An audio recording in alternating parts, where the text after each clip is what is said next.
Hello, everyone. This is Raymond Posch with another episode of New Ways of Being. And with me today, I have uh, a dear old friend. Let me put it this way. She's been on my shows twice before. Uh, I feel like I know her quite well, although, I just know her from talking to her on a few occasions.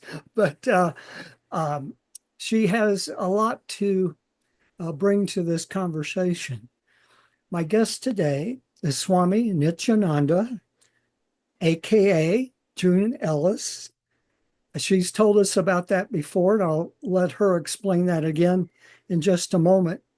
But today we are talking specifically about how we, as individuals and collectively, as um, I would love to see the day when it's all of humanity, but collectively, those of us that are awakening and care about the world can contribute to changing the world for the better. So we're going to talk about that, and I'm ready to jump right in.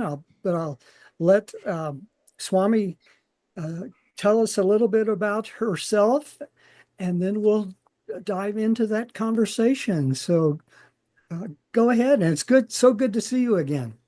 Ray, it's fantastic to see you, and thank you for the warmth of your welcome. I know you extend that warm welcome to me and to all of your listeners, to everyone you encounter. So just thank you. And I think, I would say that for every listener is that the warmth of kindness within ourselves is one of the most pure and potent things that we can connect with. And so, Ray, you just exemplified that. And for every listener, to give yourself the gift right now, like wherever you are, just breathe into your own heart and connect with the pure energy of kindness within your own heart. And I would actually say that's the strongest energy in the universe. And so, when each listener connects with that, we're connecting with ongoing vitality and resourcefulness and creativity and clarity, intuitive awareness of what are helpful steps forward.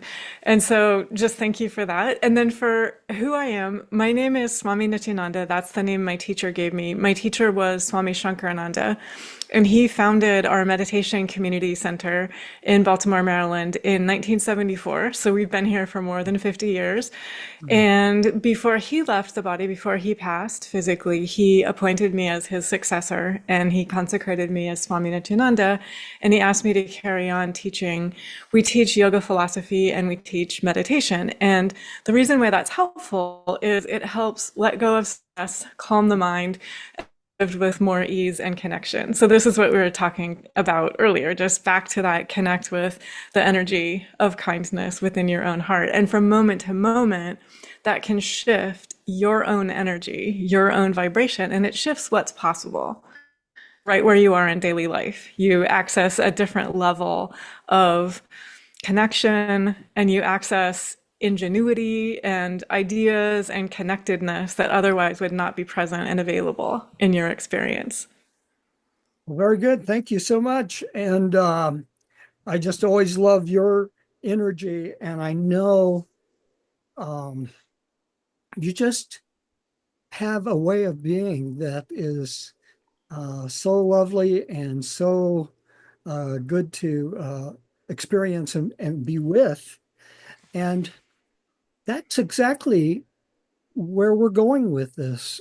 I think when we talk about, and so jumping right into it, I talk about consciousness, and I have a project underway that is about this subject of how we can make a difference. We can change the world by raising our consciousness. And that means, shifting away from ego-based thinking and fear-based thinking and shifting more to love and kindness and and unity. But that is, in a way, it sounds so simple, but in another way, it's such a big thing to get your arms around. Well, how if you're a listener how do you actively participate in that? How do you experience that? And I think most people would tend to agree, yes, if we can change the way we think and change the way we are being in the world, that can make a difference. So that's what this is all about. And I'm talking with a number of people that I know are very knowledgeable in this area. They care about this whole subject.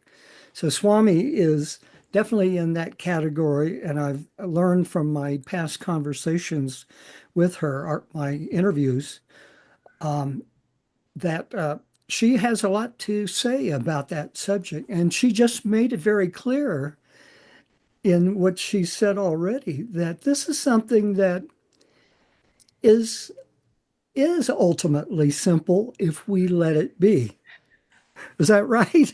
I think that's a very fair description. And just thank you. I mean, thank you for the joy and the good humor that you're demonstrating as well. And I would encourage listeners to connect with joy and good humor within yourself. And so let's just say that so I can share like a classic yogic teaching is that every human gets to choose the path of illumination in wisdom or the path of ignorance in darkness. And so for each of us, we're just continuing to choose the path of illumination and wisdom, but also if we can let go of judgment. So if we notice, okay, and I would invite each listener to be practicing self-observation and keep your sense of humor, keep your sense of joy, but also be kind and honest with, and just ask yourself, if I look at my days and I look at my thinking and my patterns, am I in fear-based feelings of separateness most of the time? Or am I in light-based, kindness-based feelings of connections most of the time? And the reason why that's helpful is just give yourself an indicator. Like start where you are. There's nowhere else to start but other than right where you are. And so there's actually this huge self-empowerment if you notice, okay, so 40% of the time I'm having this feeling of fear and separateness. 60% of the time I'm remembering kindness and I'm feeling connected and I'm willing to shift. So that's the next step. If you notice any moment that you notice, okay, that's a fear-based thought. That's a wave of fear that I'm feeling right now. Notice, and then just say, I'm willing to let that fear go. I'm choosing to energize kindness. I'm choosing to energize trust in the light. And what happens is we actually change our nervous system. We actually change the way that our brain works every time we make that shift. We're laying down new neural pathways, and these are changes that can be measured now using fMRI imaging. So yogis have shared these teachings that I'm talking about for millennia. They're very time tested, but they're also fresh and they're practical and they're accessible. They're available to all humans of all backgrounds. And so that's the basic process. If you notice a fear thought or you notice a wave of fear, just say, I notice there's a wave of fear right here. I'm choosing to let it go. I'm willing to let it go. What would I love create instead? And so whatever your word for that is, and I'm asking each listener, like, it could be kindness, it could be joy, it could be trust, it could be exuberance, it could be, I'm loving the pure energy of life in this moment and ongoingly. And I would just invite each listener to notice it's possible to feel in our body, how does my nervous system feel when I'm feeling fear? And there's like a particular muscle response. There's a particular, like people sometimes get clenching around the neck and the shoulders, just like a tension physically in the body. And then if I can just say, okay, I'm noticing that, it's less fun to feel that way. And I love myself so much that I'm willing to let those fear feelings go. And I'm choosing to energize exuberance. I'm choosing to energize serenity. I'm choosing to energize good humor. I'm choosing to energize laughter. I'm choosing to energize kindness. And then notice, how does your body feel? How does your nervous system feel when you're in contact with that energy of kindness, that energy of exuberance, that energy of laughter? And just use your body as an indicator. Yeah. Your body can be like this tremendous support to help you navigate time and space, and it's always with you. And then your body becomes your ally and your friend and your companion, and you're not sort of struggling or resisting or fighting against your body. It becomes a support in your spiritual unfoldment and in your continuing to choose awakeness and light and awareness. Yeah. You know, I'm so glad you were talking about that because what you were talking about is so fundamental, I think, of being aware that we have choices and to pay attention and then make the choice. When you started, you said something about choosing this way of being or that way of being. And I think there are many people in the world. Now, most of my listeners are probably very tuned into this, I would guess.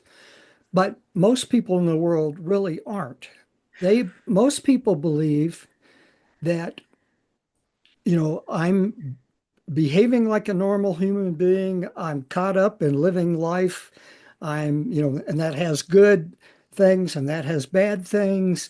And Yeah. and most people don't stop to realize, oh, I Yeah. probably do have some power to make some choices here. I may not know how to do that or what to focus on, but that fundamental piece there of choice making Yeah. and choice making based on consciousness, being conscious of what you're feeling Yeah. at a particular point in time. This is Yep. is very fundamental, and I think I'm so glad you brought it up because I think I've had a lot of conversations where we cover a lot of aspects of consciousness and how to be in the world, and maybe don't stop to talk about that particular key thing because it is key. It's the most fundamental thing that we can have. Choice So making. yeah, I mean, I would actually say that as soon as I realized, and so this is true, like what you're saying, I mean, I just have like a great feeling of gratitude and respect, and I'm emotionally moved. I have a feeling of compassion for any human who doesn't have the self-awareness that I am able to choose my thoughts. I am able to choose the emotions that I am energizing. I am able to choose my actions. As soon as I realize, and this is true for every listener, as soon as I realize that I have this empowerment within myself to choose my thoughts and to choose which feelings I'm energizing, to choose what I'm imagining, to choose what I'm projecting, then I'm in the realm of conscious creation. Until I am aware of that, then I'm in the realm of unconscious creation. So Yes. I'm creating all the time with my thoughts and my feelings and what I'm imagining and choosing and projecting. The only question is it going to be consciously or unconsciously? And so we gain a lot more freedom and a lot more fun if we are able to choose to create consciously. And so it's possible. It's available for every human on the planet. Like the way my teacher would have put it, he would have said, it's your divine birthright to choose to live in joy, to choose to live in freedom. And it begins with this, with realizing I can choose what I'm imagining, what I'm projecting, what I'm thinking, what I'm feeling. Yes. And I had a teacher who used the expression, notice what you're noticing. And I Yeah, always nice. love that so much because that is a key. You want to start being more self-aware, and to do that, you have to periodically notice what you're noticing. And you used almost that exact phrase, I think, but some people, have never been told that, never had that pointed out, and it can begin as simple as that. That's so wonderful about what we're talking about. It's so accessible. I really love that phrasing, blessings and joy to you and your teacher. And I would say that same thing. So, one of the ways that it's possible to say this is what I am paying attention to is paying attention to me. And so, let me notice, am I paying attention to what I would love to create more of? So, Right. it becomes very important for me and empowering for me to pay attention to what I would love to create more of, because what I am noticing is noticing me. And what I am giving myself to is giving itself to me. Yes. And that's interesting phrasing because it kind of leads to another aspect of consciousness that I think is worth commenting on. And some people might respond to what you said as, you know, it's noticing you or paying attention. It's paying attention to me. That's silly. But it's crazy. But this world of consciousness that we're in is very much about consciousness responding in the form of observer and observed and doer and what is being done and the doing itself.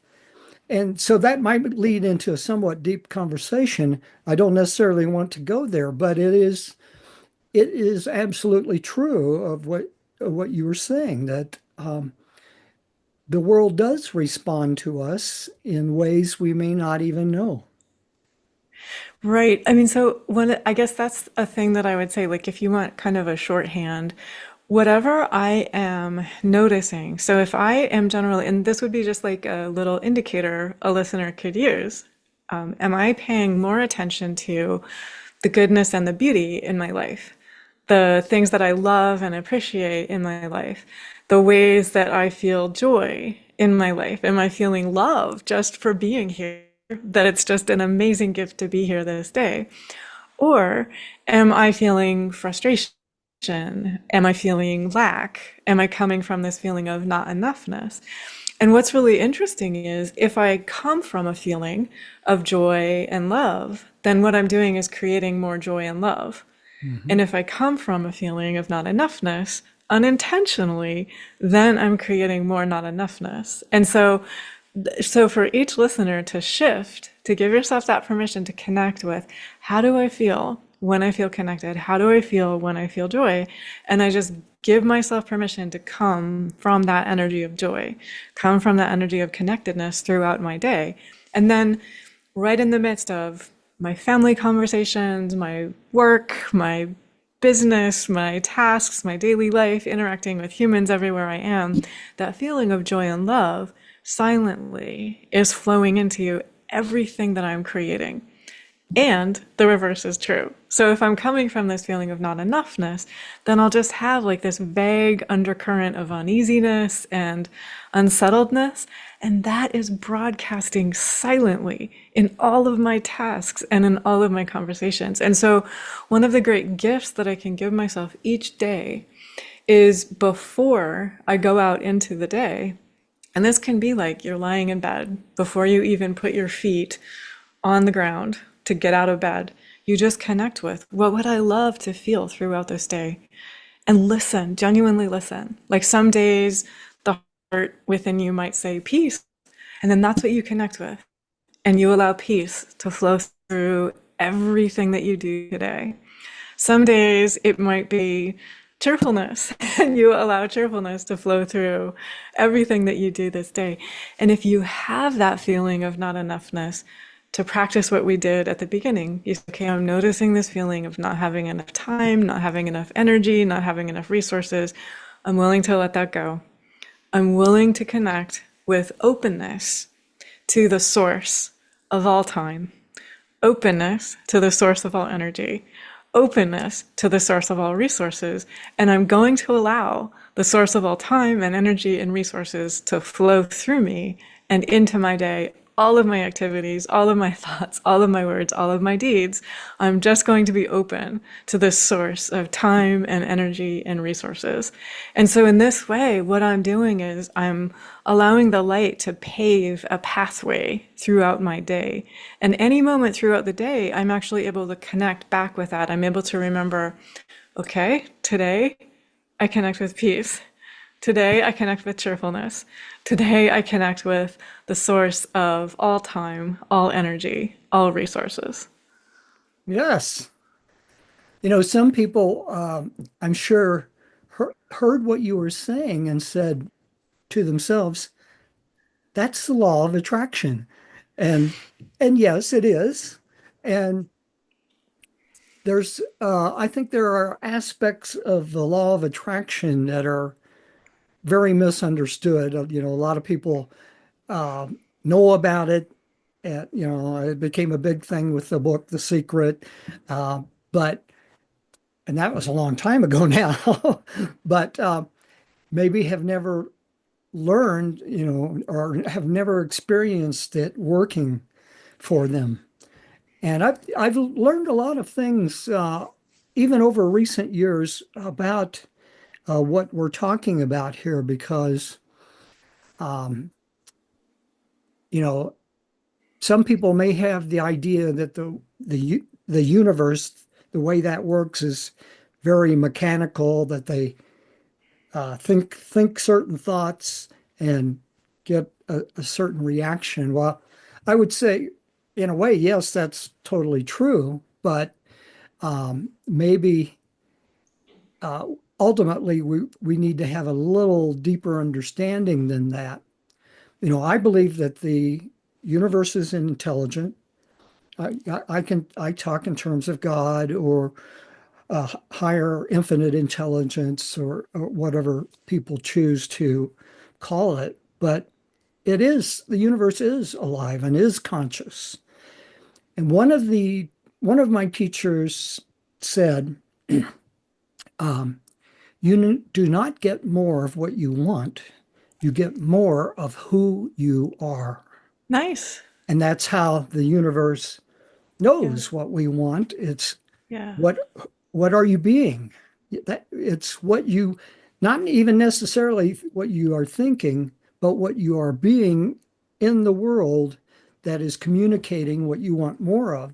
And so that's exactly what you've been saying in many different ways, that if we think thoughts about I don't have enough, we're not changing that. If we want to think about the universe is abundant and I am abundant too as a part of the universe, uh, that is a new way of approaching it. And we are communicating what we are being. That is so important, and it's so seldom said by anyone that is key.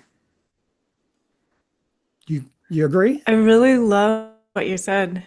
And so I would chime in and I would say I haven't read The Secret. Full love and respect to The Secret. And the way that it's from my teacher, Swami Shankarananda, and it's from the yoga tradition. And it's also present, as far as I can see, in many different spiritual traditions. And so in the Bhagavad Gita, which is yoga philosophy, it says, you are what your faith is. And so it becomes very important to just notice, like, what am I believing? What am I thinking? What am I helping create? Because that's what I am. And as you are saying, the universe is very responsive to whatever I am creating, to whatever I am. The way that Jesus says it is, as you measure out, so it shall be measured out to you. So that's also just the laws of energy. Whatever you're focusing on, it's going to be coming back to you, right? Like it's the as you sow, so shall you reap. And in the Buddha's teachings as well, he talks about how our own mind has the ability to either create tremendous conflict or wholesomeness and nurturing. And it's within our own mind that we are able to help create this tremendous conflict, which we will then experience outwardly as well, or wholesomeness and nurturing and connection and caring. And so, from my perspective, the laws of energy are in all of the ancient spiritual traditions. And the reason for this is because they are accessible and relevant to all humans. They always have been. So from my perspective, I've never read The Secret, and this is not something that humans have just discovered. This has been known by spiritual teachers as long as there have been humans. Yes, but you know, I would say that I know a lot of people would say something somehow needs to change the world. The world isn't quite the place I want to be, and I'm not quite experiencing what I want to experience in the world. And so this whole conversation really comes out of the need to have to share more awareness in the world about these ideas. So many people don't believe they have a choice. They believe that they are a victim and their life is happening to them, and they don't see a way to have more of what they want to have or to change the way the world is acting or behaving. And so that's the point of this. We need to have more of these these conversations and to share that this is something that doesn't have to be super difficult. Or if we talk about awakening, whatever that means to different people, um, that and really I think the perspective has been up until recently. Awakening was this process that takes years and years, and you have to go sit in a cave on top of a mountain, and and so people say, well, I'm not going to do that. But it is much simpler than most people believe. And as you've been saying point after point since we started this conversation, it all begins by noticing what you're noticing, asking yourself the question, am I getting what I want out of life? No, I want something else. Then I need to change my thinking and my being in the world to match up with what I want. And so people need to hear this message. And it may sound difficult, but it's not that difficult as you've been describing it.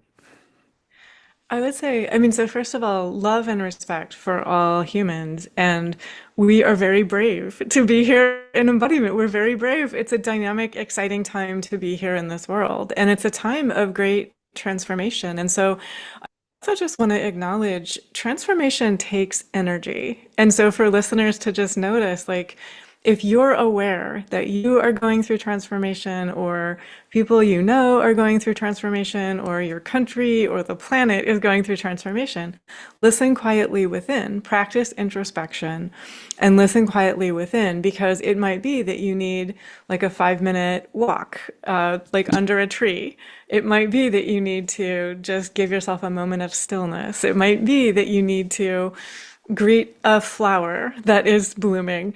And so just to kind of pay attention to these really simple ways in which we can reconnect with what's real, with that joy, that lasting happiness. It's always with us. It's always within us. And I would say as well, there is an inner aspect of each human that knows our true nature is kindness. And our true nature is connectedness, and our true nature is caring, and it's sharing, as you talked about. And when we arrive in time and space and we look around and we see there's a lot of forgetfulness of that. There's a lot of people who are not remembering kindness and caring and connectedness and sharing. And it can feel harsh and really hurtful and unsettling and abrasive to that very tender, innocent, pure-hearted aspect of us. And so I would also be compassionate. So if you are a person who is like very aware that humans create a lot of pain for other humans and for themselves, give yourself kindness, give yourself compassion, and give yourself a sense of looking deeper than conflict looking deeper in the aggression to the source of the solution. So for everyone who's listening and wants to be part of the solution, be aware. It's very important that we are present, that we are engaged, that we are aware, but don't stay focused on the problem. Go deeper than the problem to the energy of the solution. And so this is very important because otherwise, unintentionally, if I'm focusing on aggression, I could be energizing aggression in my own energy field unintentionally without meaning to. If I'm focusing on people who are being forgetful or unkind or harsh or abrasive, unintentionally, I could be energizing that in my energy field. So if I notice something that I don't prefer to create more of in time and space, look deeper than duality. Look into unity and look into what would I love to help create? What would I love to help be part of for this future? And I would also say that my teacher taught that we are here on the planet. Like this is a time of transformation. We're moving toward what you talked about. And so more and more humans are waking up. More and more humans are becoming aware. My understanding of what it means to wake up is just, I become aware. That's what's real. Kindness is what's real. And I'm able to look past, I'm able to look deeper than duality. I'm able to see clearly. I'm able to see past the illusion of separation. And I'm able to know it's not possible for me to help another without also helping myself. It's not possible for me to harm another without also harming myself. And again, those teachings go all the way back to the Buddha and to the yogis and to Taoist teachings as well. So these are almost like perennial teachings, but they're also very helpful and very healing for us today. Yes, all of that is exactly what we need to learn and think about. You did say a phrase that I wanted to come back to, and that is our true nature. And so many people are coming from the place of a very uh, materialistic view of the world and our place in it. And many people are probably very confused about all of that. But, it is so externally focused, just the way most people operate. If you want to make and experience real change for yourself, you do need to go within, as Swami said, that, and do need to explore what your true nature is. And you can only do that by going within. I mean, you might learn some interesting things from others and from books, but the ultimate truth comes from going within, as she said. And I'm so glad she said that. And, I hope that's not something that a listener or reader would turn away from. It's an opportunity to find out more about yourself and about what our true nature is, because we are very interconnected, and that's not necessarily something that's obvious to people. It's kind of under the cover sort of thing that we don't see all of those interconnections, but they are there. So I would say, like, it's very joyful to go within. Like, it's just becoming more aware of who you are, becoming aware of your own thought patterns, becoming aware of how you feel when you feel connected, when you feel. For every listener, I would say that we each have these points of natural awareness or natural openness to connection. And so for some people, it's really easy to connect through young people. Like if we see babies, like your kids or your grandkids or the neighbor kids, or elders, right? Like working with your grandparents or elders, or plants or animals, or being in nature or dancing or music. So for each listener to just notice, like, what are my natural points of connection and awareness, and how does my heart feel when I'm in that natural, aware connection? And that's actually my true self right there. And so then I can just anchor myself in that connection, in that awareness. And then little by little, that connection and that awareness infuses my body, my heart, my mind, my life, and my relationship to the world will change. So, one of the things that I would say is abundance is part of the divine. Abundance is part of my true nature. And so, abundance in time and space can also be part of my experience from my true self. But I'm trying to think of the difference here. When I'm in contact with abundance from within myself, then abundance flows naturally into time and space, and it's part of fulfillment. It's part of completeness, and it's just an expression of joy. So when I'm enjoying whatever it is, like a strawberry, whatever it is that represents abundance, it's sweet and it's delicious and it's fresh, and I'm able to savor it. But if I'm feeling cut off from abundance and I'm feeling the materialism that you talked about, and I'm looking for something outside of me to fulfill me or satisfy me, I won't be able to truly savor the strawberry because I'll be grabbing that strawberry and being like, well, that's not good enough. Like, where's the next thing? Like, what's next? And then that craving, like, it might satisfy me for 5 seconds, but then there's going to be like more craving. And so that's the basic that yogis have observed and people from other spiritual traditions from millennia have observed, that if I'm coming from craving, that just creates more craving. But if I come from within with a feeling of connection and joy and gratitude and savoring and appreciation, then that's what I create more of. And actually, then, to use my metaphor here, probably more strawberries will flow into my experience in time and space also. But no matter what's in my experience in time and space, I'll be savoring my life. I'll be living in joy. I'll be enjoying every moment inwardly, no matter what's happening outwardly. Yes. You know, what I what I thought of there while you were describing the relationship to abundance and to the potential for so much good that can come into our lives is that so many people do not do not know that truth, and that's a big one.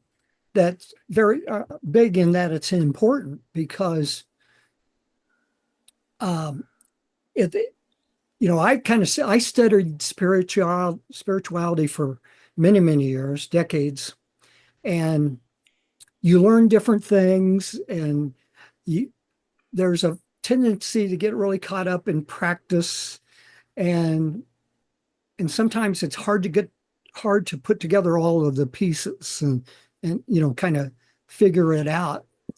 One of the things I've learned is that there there comes a point where we need to get past all the concepts and all the figuring out to go to what is available to us within that. And but maybe it's important to hear this truth that God did not create man or individuate human beings to just be left alone and struggle through life. The intention is truly there, as that I've learned, and I know religions have taught this, um, but the truth is there that God intended that we participate in life, in the full creation of life, and that God wants every person to have a good life. Now, yes, we may need to learn lessons along the way. We're not in this isolated world. We have all these other people and all these other life forms around us. So part of what we have to learn is how we interact with them in effective ways. But um, I believe that is totally true. That we were meant to be the creators of our own wonderful lives. And if you've never heard that before, dig into that. That is, she just said exactly the same thing in different words, and it's it's something that people need to wake up to be aware of. I love what you said, and I do think you're right. Like, it also, I mean, as you were speaking, I was just aware again of the importance of celebrating that it's a gift to be here. Like, being here in the body, in a human lifetime, navigating through time and space is a gift. And so I also want to acknowledge, I know adult life has a lot of responsibilities. And so for all listeners, thank you. Like, you're amazing. It's amazing that you're here. Keep attending to your responsibilities. And then also give yourself this joy of knowing that your life is a gift and that we are, I love the way that Ray put that, like we are helping to create our life. So the choices that we make, the words that we speak, the thoughts that we think have really potent creative energy in them, and they will be shaping our experiences. And so this is true, like from moment to moment, I can change my frequency, I can change my vibration, and that can change my experience.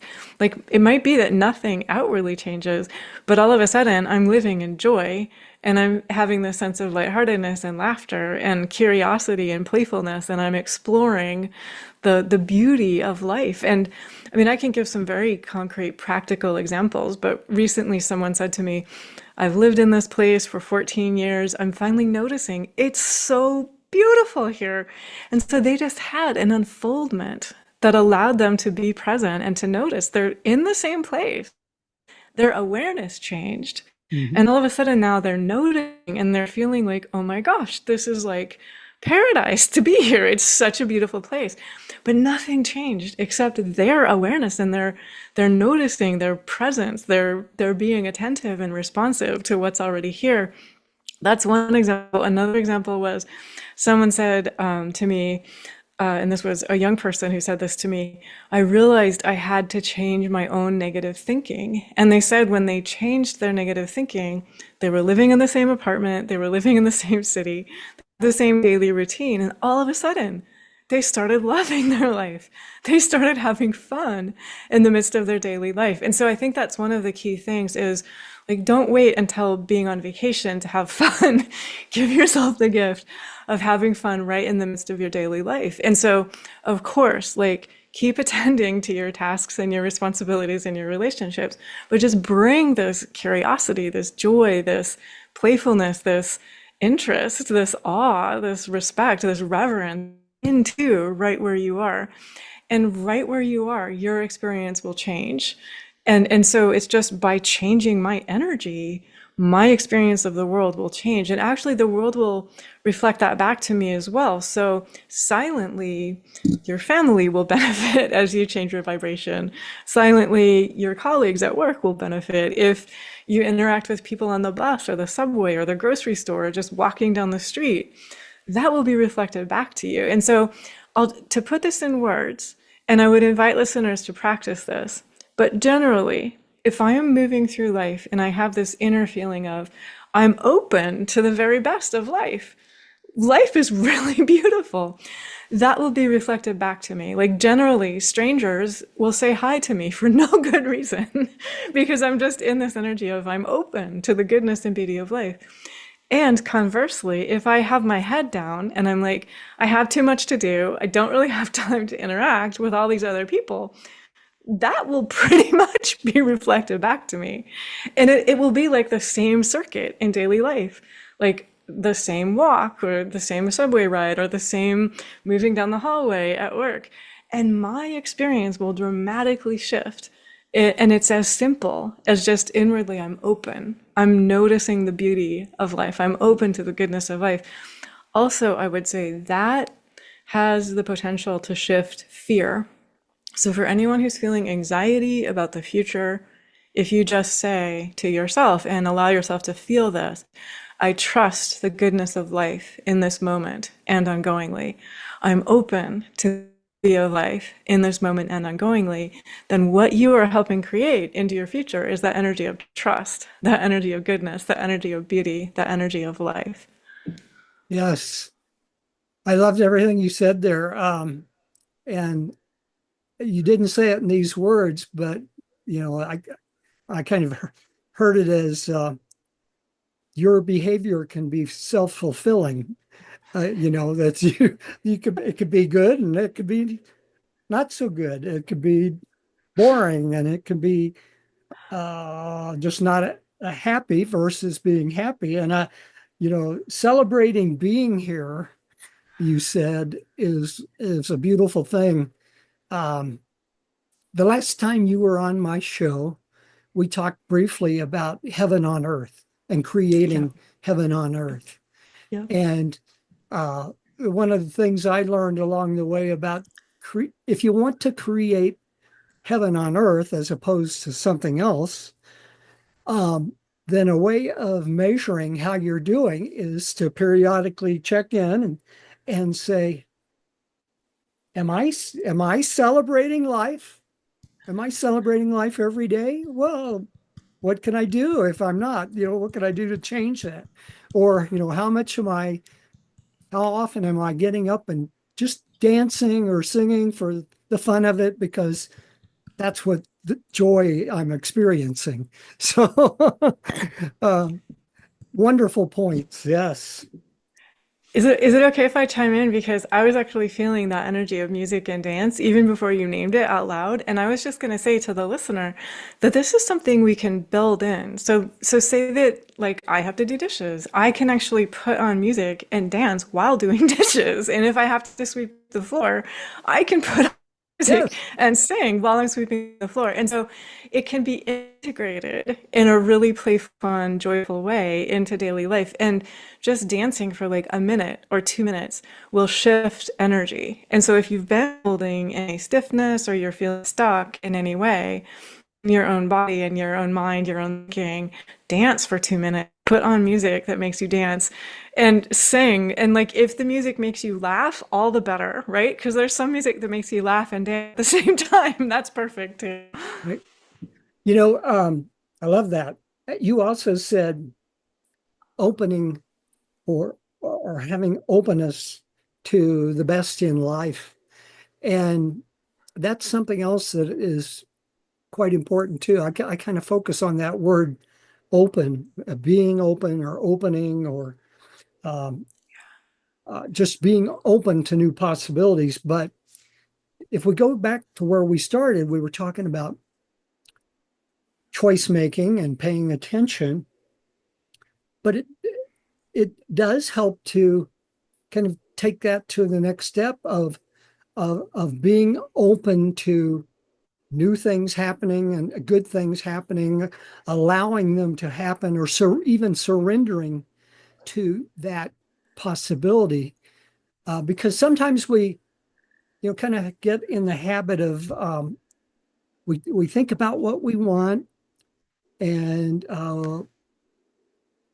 we can make that choice, but then we think about how hard it is, and suddenly we're making it hard, and we, and it doesn't go to where we want it to go. But if we can stop and open to the wonder of that and allow it to happen and allow the universe to help it to happen, then it kind of shifts the whole framework of there we're coming from. We can let the universe participate in this creative process, and we don't necessarily have to do it all ourselves. Hard step by hard step, we can open up and make it easier. I really enjoy the way we put that, and it gives such a feeling of what's the right way to put it? Like I think for listeners, it probably gives a feeling of relief, right? Because if you're saying something, so to put this in words, in another way, it would be saying something like, "I welcome dynamic positive change," and I'm excited to be part of dynamic positive change. And then what you're doing is you're allowing dynamic positive change to share itself with you and also through you, and it's empowering you. And so this can include it empowers me to self-transform any patterns that I'm ready to self-transform. It empowers me to create even more of what I love in my life. And it's like having the wind at your back. And your separate individual self doesn't have to figure it all out. you're open to all of this resourcefulness and all of this energy and all of this insight and connection and inspiration that the whole universe can share with you. And so that's a lot more fun to Yes. create from that connection with the whole universe.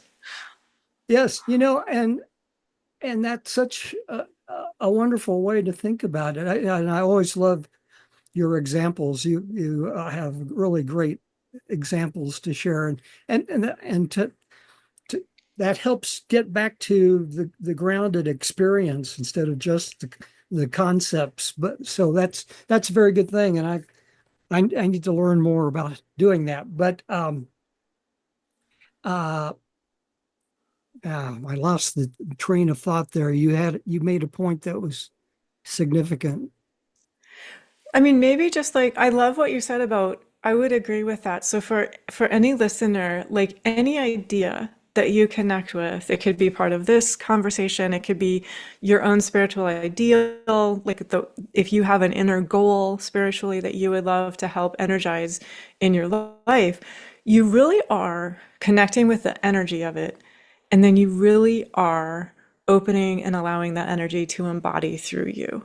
Yes. And so I would say it is one of the most grounded, practical things imaginable. And so you might notice as you keep connecting with your spiritual ideal, like I think the way you were putting it, you were saying, I open and I allow the universe to share positive change with me. So as you keep doing that, each listener will receive guidance.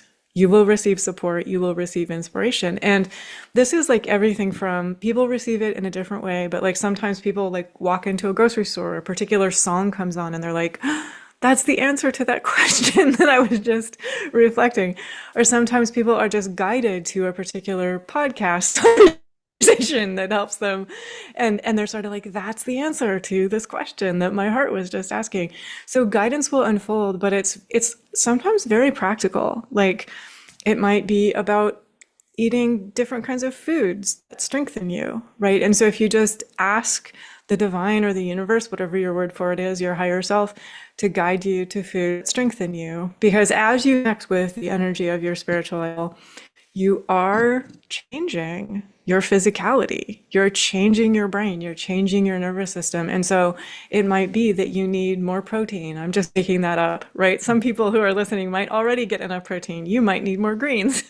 So and each body has different needs. And so what strengthens this particular body might not strengthen the body of some listeners. And so for each listener, it's really important just to pay attention and to ask, like, does this strengthen me? And you'll be guided. Like you'll be guided to engage with food in ways that strengthen you. You'll be guided to engage with news in ways that strengthen you. And just to kind of like listen and to trust that inner guidance. And it's almost like we have this laboratory. We get to practice and notice and say, okay, if I eat that food, it actually helps me sleep better. And then it just gives me like this long-term fuel that helps me think during the day and do the work I need to do and helps me sleep at night better. And then you might notice, okay, I ate that other food, didn't have that effect. And then you can basically have that awareness and you can say, okay, I honor myself so much. I like myself so much, and it's so much more fun to eat the strengthening foods that those are going to be the choices that I make. Yes. And your example there was perfect because that's exactly what I was thinking about. It's really, especially for me, as last year, I really began to learn more about you can open and allow the God or the universe to guide you, and it will. And God or the universe is pure consciousness. It knows what you want. It knows what is good for you, and and you can allow the universe to help you. You don't have to do it all yourself, right? Yes, It's so beautiful and so it, fun and joyful. it can come in many different ways as well, just as you said. Um, it can come in something very specific, about doing a certain thing, or uh, that's the next step kind of thing. But it can be It's just something where you're looking for an answer and it comes to you.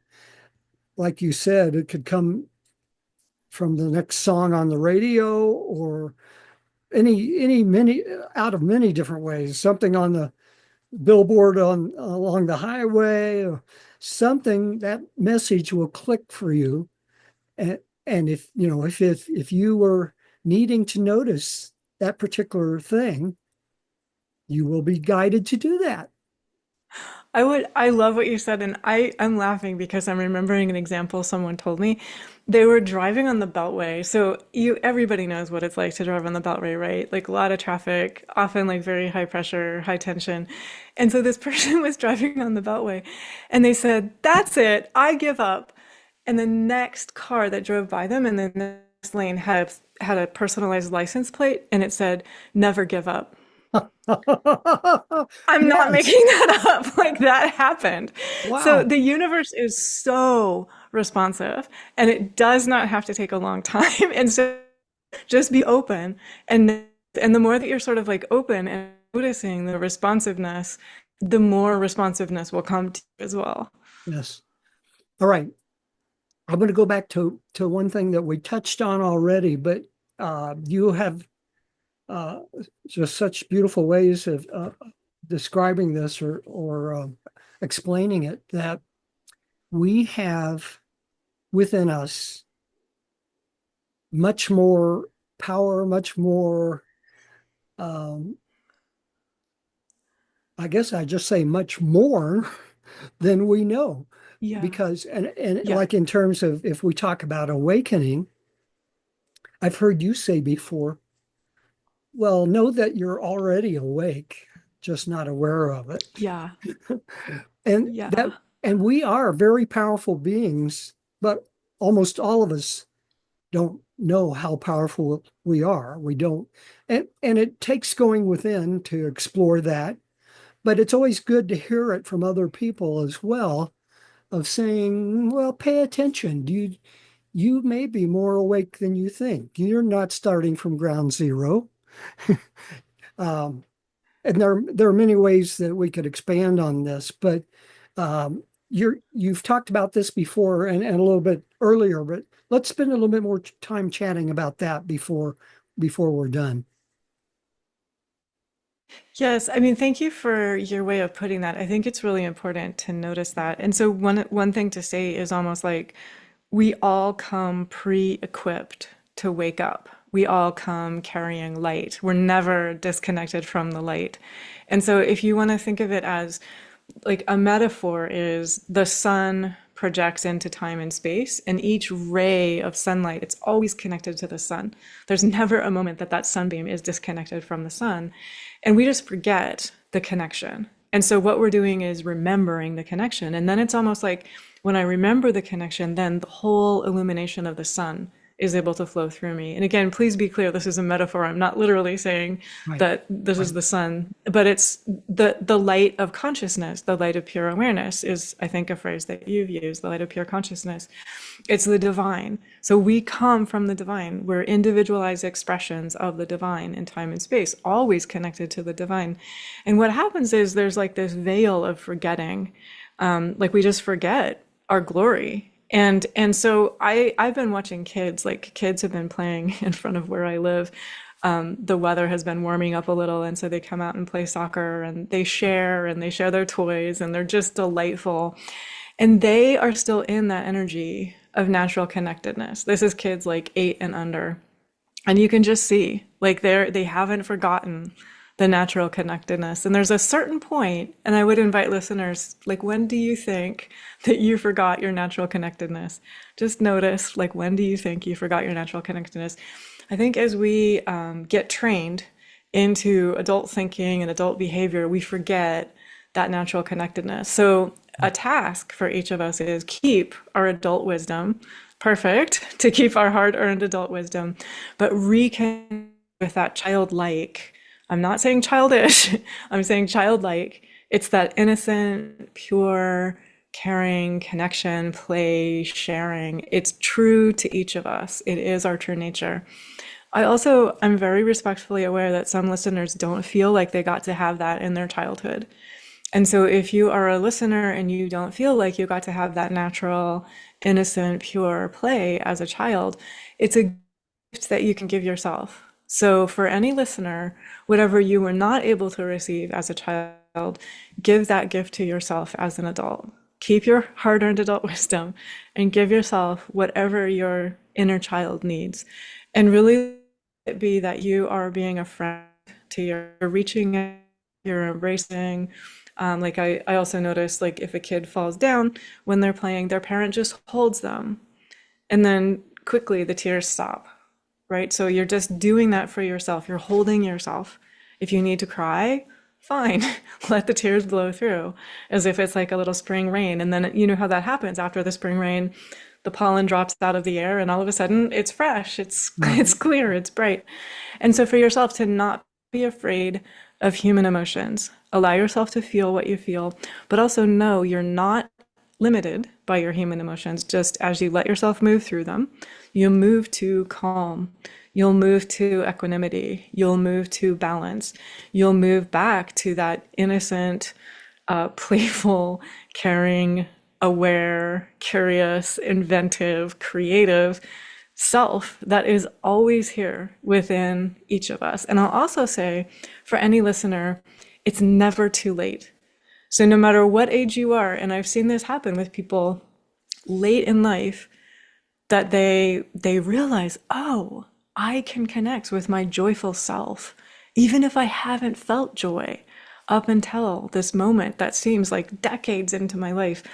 I have this ability to connect with my joyful self and to bring this energy of joy into my life. And what happens then is their experience of the world transforms, their relationship transforms, their work, their way of being here, their way of being of service, what they have to share transforms as they connect with that energy of joy. And so this is present, it's possible, it's available for every human on the planet. And as you said, I think that's so important.